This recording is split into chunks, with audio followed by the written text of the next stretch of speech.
What's going on, guys? Zuko back with another Shadowlands video. I know it's been a few days. I apologize. The Path of Exile expansion came out, and not gonna lie, it's been a few days of just no life in that. So I wasn't on WoW as much as I should have been, as I wanted to be, but we're back. I got another video for you. This is in fact the Primal Lava Actuators fire build, and we're doing a plus 16 Necrotic Wake. I'm getting a bunch of keys done this week. I just actually did a 17 the other side before this dungeon.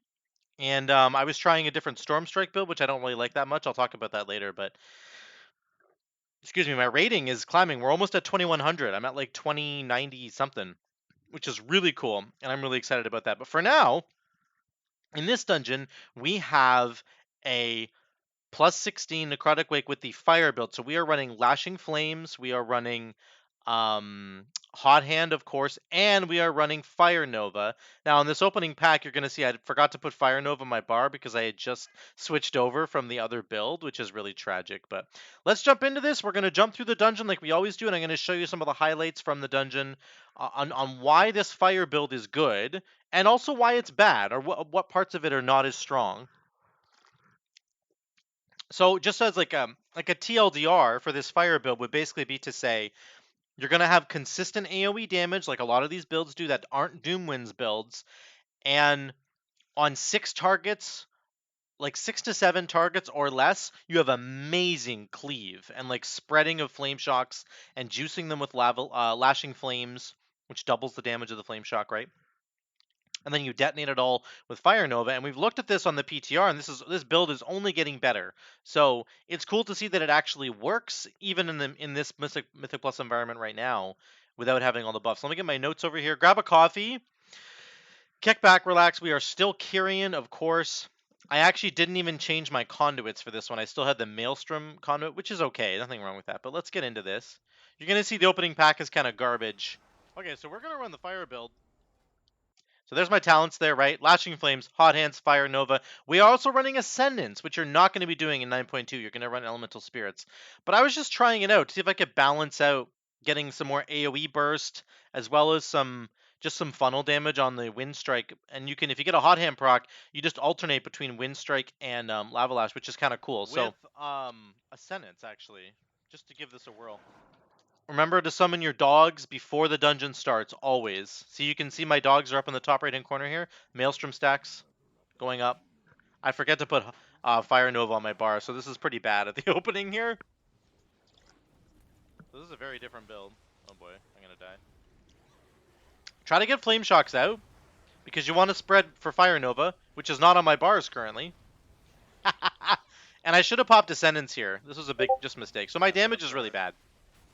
But that's okay.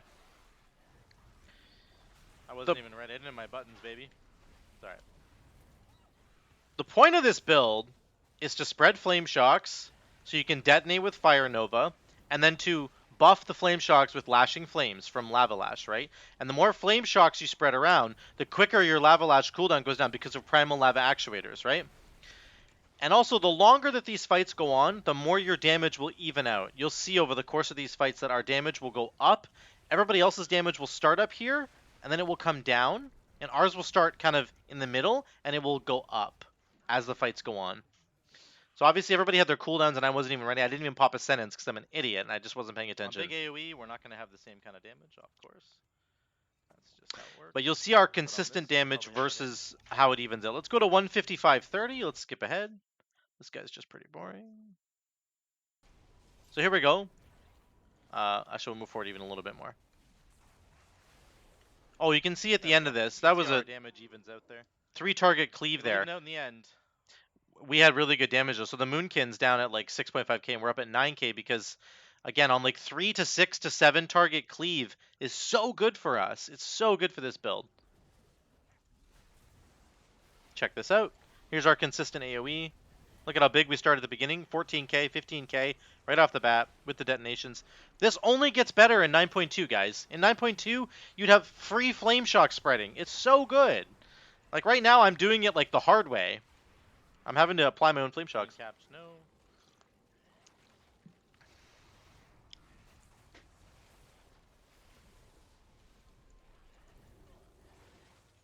Yeah, this is like the really bad budget version of this build. It still kind of works, but it's getting so much better in 9.2. First boss fight coming up here, Blightborn. 156.50. Let's just skip ahead a little bit. There we go. So we're going to get the buff from the golem. I get mine late because I'm not paying attention. And then we jump in and we have to start and lust. Flame Shock, Lava Lash. First two buttons. We pull extra trash because we need it for percentage, which is good. Then I lust. I'm just going to lust. I mean, I'm the only one who has it, right?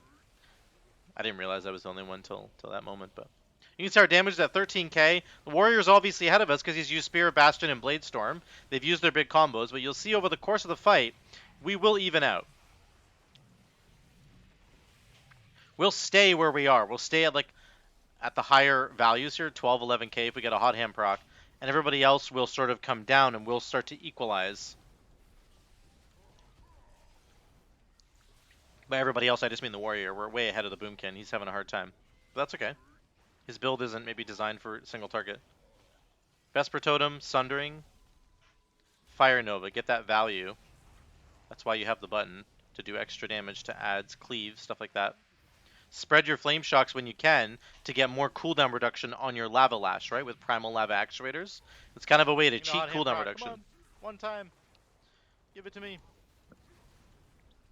You do spend a significant amount of this dungeon fishing for hot hand procs. Look at the Warrior. He's at 11k. We're at 9k.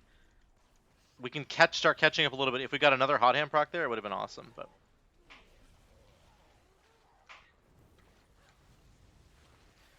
this is a tough fight for melee. There's a lot of crap going on. Sundering's back. Vesper's back. Pop it. Go, go, go. Got all three ticks of it there. Pop Fire Nova when you can. We finally get ahead of the Kyrian weapons there. We did it. So there you go. That's the first boss fight. And we only got like one hot hand proc in there. If you got another one, or we got two maybe. There's our third one at the very end, of course. If you'd gotten a little bit more lucky, then it would have been insane. You can see it does require a little bit of luck with the hot hand procs. That's how the build works. Generally speaking, you get a lot of hot hand procs. You do.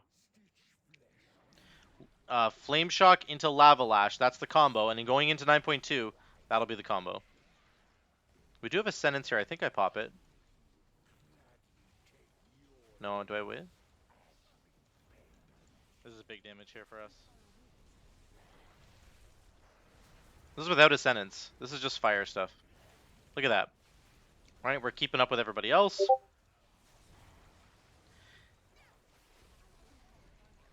There you go. We're a little bit behind, but that's just that's the damage we're gonna do every time. They had to use cooldowns like Spear, Bastion, and stuff. Weeks. Master spell's crazy. So we'll get to do that each time. Those kind of tight knit, like groups of 6 people is like so friggin' good for our damage. Okay, let's go to 202. If he's gonna grab him. We just grab buffs here. We do the normal stuff. 202. Here's a good example of cleave, right? So you can't get past these guys. You can't pull these guys onto anybody else because they have the double fear mechanic and the shield mechanic. You have to really focus on these guys. So there's so many points in a dungeon where the dungeon will force you to do a particular thing, like cleave, like this example right here. And that's really good for us. You see, we're keeping up with the Warrior. We're almost beating him here. That's because that's how. That's what our class is designed to do on each and every path. There we go. We don't have the big AoE burst, but we do have the cleave moments. And it's important to realize that the dungeons like this dungeon, Necrotic Wake, Mists of Tyrannus Scythe, Theater of Pain, excuse me, even Sanguine Depths, all of those dungeons will force you at points to basically only be pulling 3 to 6 mobs at a time. Which is really important to understand. It means that if you have capped AoE like Enhancement Shaman does, it's still good. It's still really good in those moments. Here comes the Tormentor. I think this is a really good fight. You can see how our damage will climb on this Tormentor fight. Pay attention to our damage. It starts out low, and then it climbs. Look at how close this ad gets, by the way. Holy cow, that was so close. Really, really close to that guy. So our damage is low at the start. It doesn't look super great. It'll climb here. We get a hot hand proc and it starts to climb. Here's the proc. Oh, here it is. Oh, hot hand. Let's go. Big damage. Look at it. 5.7, 6.2, 6.8, 7.1, 7.4, 7.6. That's just like single target. That's what hot hand does. We got another proc on it. 7.8. If we could have stayed in there, we would have got up to 8. It just keeps climbing. It's so cool. That's how it works when you get those kinds of procs. Here's a big AoE pull coming up. In a second, we're going to grab these two guys on the right and pull them into the AoE pack. This is an example of where uncapped AoE is superior to us, but we still do good damage. It's not like we're doing nothing. So pay attention to this. Everybody else is going to pull ahead of us here. But we're still doing 12, 13k. It's not like we're doing nothing. Which is great. It's not like... I think a lot of times people talk about this, they're like, you're contributing nothing because you don't have uncapped AoE. I'm still doing damage, even though I have capped AoE, just because you guys are doing more. They didn't even beat me by that much. They're only beating me by 1 to 3k there. So you can see that like we're still valuable even in an uncapped situation, and we are capped. It's still not that bad. And again, at 9.2, this is getting so much better. Here's an example, another example of... This build just gets so much better. Cool. I just said that, wow, echo. Here's a cleave situation where we get hot hand, right? Look at the damage we can do here. 7k. I need to hit Sundering. Hit Sundering. Hit Sundering. Hit Sundering. Maybe I was saving it. I don't know what I was doing there. Anyway, you can see 7.8, 7.8. We almost got up to 8k there on small cleave targets. That's just the value of what we can do with this build. Let's move to 206. We skip this part here. 206.15. We kill this guy. On to the next boss. This is Amarth. Our damage starts out small, but with the hot hand procs, because it's tyrannical, over the course of the fight, it climbs. It gets better. Again, everybody else will start here, and we're going to start here, and then we'll slowly work our way up. That's how this build works. It's a ramping build. It's really cool. I'm asking about Lust, so my damage goes down a little bit here. Wow, I'm asking, are we going to Lust once it comes off cooldown?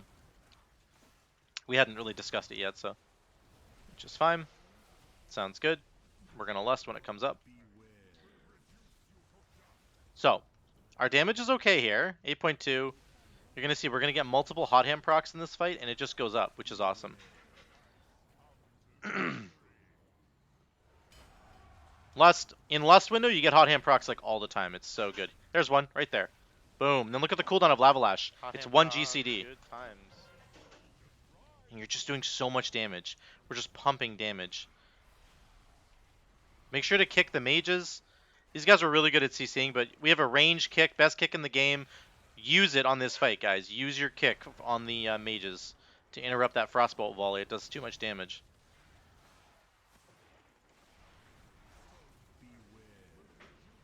We're just going crazy here.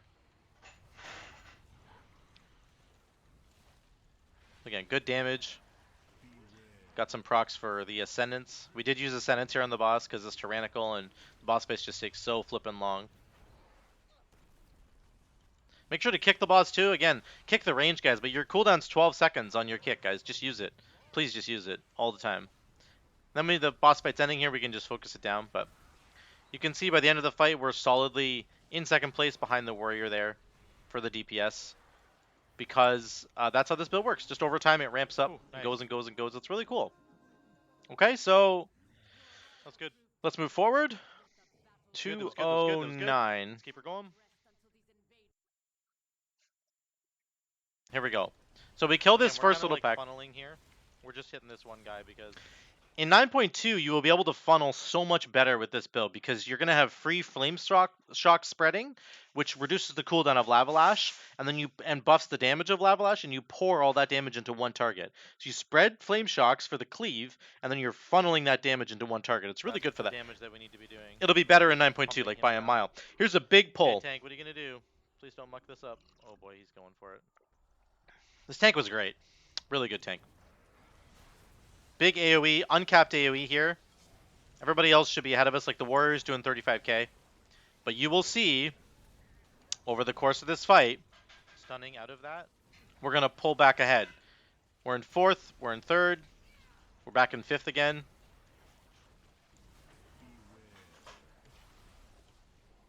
Oh, I hit a bad button there. Made a huge mistake.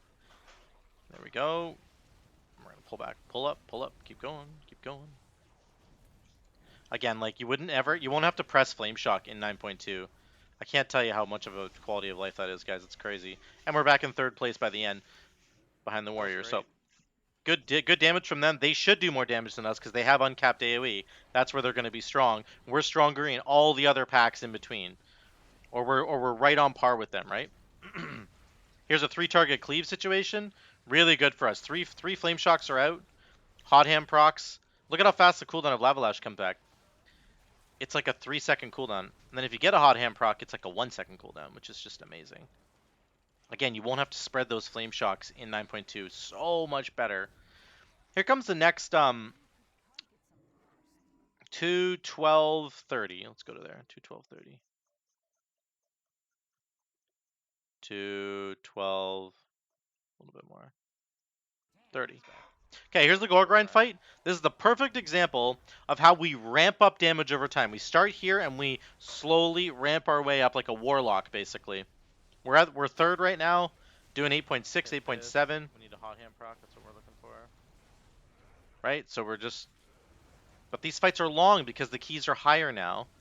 Right? So they last a lot longer, which means we get value out of our Flame Shocks. This is like a ramping build, right? Like, you will slowly catch up over the course of the fight. We're in 2nd place now. Because of the way that the Flame Shocks are doing damage. It's really cool. I took a lot of damage from the Gut Slice. That was my bad. So I had to heal myself. Ramping up, ramping up. And then by the end of the fight, we're solidly in either 1st or 2nd place here. Like, we're all the way at the top now. We started, like, near the bottom. And by the end of the fight, you're at the top because that's just how it works. There you go, 8.7. We're at the top there. So that's how that works, guys. That's the ramp I'm talking about. This is exactly how this build works. It ramps up slowly over time. That's so cool. One more pull here is another example of it. This is perfect target selection for us. You can't force this. You can't make this go any quicker, guys.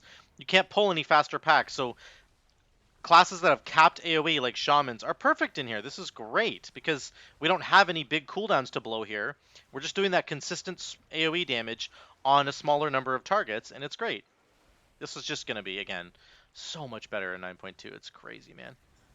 I think the Warrior used his spear there, so obviously he's getting value out of his cooldown, but we're just always getting value if we have packs that are kind of this size. Always going to be the same value for us. So, let's move forward. Stitch Flush was a great fight. It's actually coming up. Super cool. It's coming up right here. Here comes Stitch Flush. So, on Tyrannical Week, Stitch Flesh lasts a very long time, and you need to use your weapons on him. I think we saved 2 weapons here. I used mine, and somebody else uses theirs. There's 2 weapons. I don't know, the Warrior dies. I think the tank was typing, which is pretty funny. He missed. Oh, no. So we missed the first hook, which is actually really bad. This guy. I thought we were going to wipe the dungeon here because of this, but watch what happens. I get the hook. I throw it. This is really bad, actually. Yeah, it's really bad because there's 2 guys out. The tank gets crushed now. I'm throwing my spear. Vesper Totem. Damage, damage, damage. This is perfect fight for us because we can get 2 to 3 target cleave. It's very good for us. You can spread your Flame Shocks and reduce the cooldown for us because we get a chance of Lava Lash. We're going to do this. We're going to pop Ascendant so that we can do damage on the run. So we're still hitting him, right, from range because of Wind Strike. Pretty cool with Morbid Fixation. Anyway, yeah, the 2 target... Kill him now. Watch this hook. No. Oh, he got it. He got it. Oh, that's what you have to do. So when you're on this fight, if you guys don't know, the first hook has to go to the stage to pull Stitch Flesh down. The second hook that he throws needs to go at Stitch Flesh, who is now on the ground with you. You have to aim it so that it hits Stitch Flesh. Right before he does Morbid Fixation, you can throw the hook at him, and it will pull him out of his Morbid Fixation cast. We failed to do that here, so I had to run away, but that's what you're supposed to do. The third hook has to go back towards the stage, even though Stitch Flesh will still be on the ground right before the guy starts winding up his hook. And then it'll be like, Stitch Flesh will jump to the stage, and the Golem guy will start winding up his hook, and you have to already be ready to go. Be ready to throw it at the stage. You can immediately pull Stitch Flesh back down again. right? Oh my goodness, what did I do? Ow. Oh my god, I'm skipping so much. Oh, he got it. He got it. Right there, Oh, that that hook was there. sick. That's what, I'm not gonna That skip was a anymore. great hook. That's what you need to do, What a right? So great that's how hook. it works. The third hook goes Holy back to moly, the that was stage, awesome. and then we just murdered him down. You can see our damage was Did you okay see how here. we used Ascendance there? That was pretty cool. We only did 6.6, but that's because we had to run away because we messed up. Our group messed up the morbid fixation, but that's Okay, we don't okay. have any spears to the final boss. That happens. That's kind of rough. We actually did. We did have spears. I just We just didn't have to realize it. survive. I didn't realize that the tank and stuff still had one, I think. So it's on his back right now. You can see it. He throws it right here. So we had 2 weapons. They just did stuff because tons of damage he there. might On Tyrannical Week, it's like essential that you he use might weapons send me down below. on Used all my cooldowns. Nalathor. If you don't spend weapons on Nalathor, you're gonna run out of space to fight him on the platform here. That's just the bottom line. This tank just ate all of these. I don't know how he did that, actually. That's a ridiculous amount of damage, but good job. Hot hand proc. You can see we're doing decent damage right now. This is the power of hot hand. If you get a proc, it's absolutely crazy. Kept waiting for the priest to dispel me. 6-7k. Nothing crazy happens in this fight, I don't think. Remember, you can run through the boss as a melee. It's really hard. You have to be organized as a melee group if you have multiple melees, because you'll just run over each other and die when Comet Storm happens. So, but you can run right through the boss. You can do a very tiny, tight little circle, basically, and the more you do this dungeon, the better you'll get at it. Vesper Totem down before I get sent off the edge here. Again, I'm doing the most damage in this fight right now because I haven't been sent down yet. That's just the way this fight goes.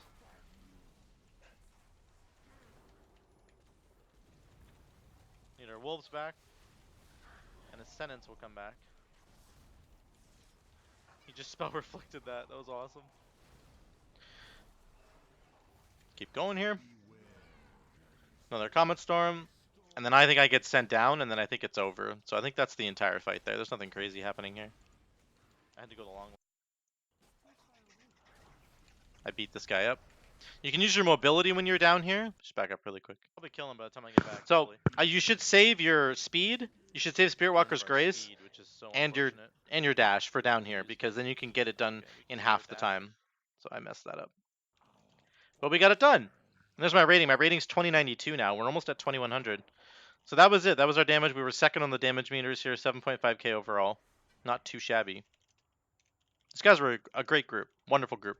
That was great. Awesome, possum. There you go. That's the fire build.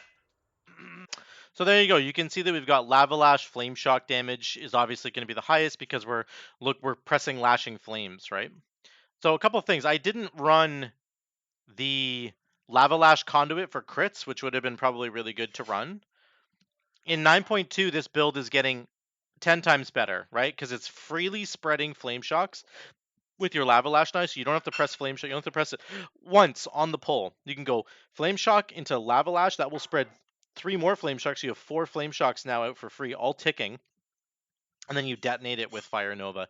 So it's going to be so much easier to pull off this build. And this build already works in Mythic Plus right now. It already works fine. You can do this in like a 16, 17. Your damage is going to be okay. The way that you should play this build, I think if you're running a team and you have like capped AoE, you can do pack to pack to pack stuff, right? Like you can do like a pack of 6 here, a pack of 7 there, another pack of 6, another pack of 7. You can do the dungeons like that, and it will be perfect for this build. And I don't think it really matters until you get to like plus 20 or higher, because I've run so many of these dungeons now, and I've run them with plenty of time to spare. Just doing it sort of the normal way, where you're just pulling like pack to pack to pack, instead of pulling like 3 packs together with 20 guys and doing a huge nuclear uncapped AoE spam, right? That's great, and those strategies might be required like once you're doing the higher keys, but for these levels of keys, guys, you can just pull the dungeons normally, and it doesn't matter. It just doesn't matter at all. And this build is perfect for that. Flame Shock has a 6 target cap. The Fire Nova will hit 6 targets. Each individual Fire Nova will hit 6 other targets. So that's got some interesting AoE implications there as well. And then Vesper Totem, I think, also hits 6 people. So these are all perfect for that kind of pack size. 6, 7, 8 guys, like that's perfect for this build, and you'll do tons and tons of damage. But you can see overall at the end of the day, There were moments where the Warriors doing 25, 30K, and we're never getting those kinds of numbers, but we're still pulling good numbers because we have the consistency. And the longer each fight goes on, the more that this build ramps up. The Flame Shocks will ramp, they will continue to do their damage, they will continue to cool down Lava Lash, and you will just continue getting that Lashing Flames, double damage on your Flame Shocks, detonating with Fire Nova. It'll continue to scale. As soon as you get a Hot Hand proc, your damage just starts climbing and climbing and climbing, and you guys saw that multiple times in this dungeon. So that's it, guys. That is a plus 16 Necrotic Wake. I'm going to continue to do more dungeons in between playing Path of Exile, so don't worry about that. And if you guys like what you're seeing here, please give me a like and subscribe. I appreciate all the support. We're going to keep climbing. We're almost at 500 subs. I would love to get above 500 subs by the end of this month. That would be awesome, and we can keep climbing to get even more. So thanks again for all the support that you guys are giving me, and we'll see you in the next one.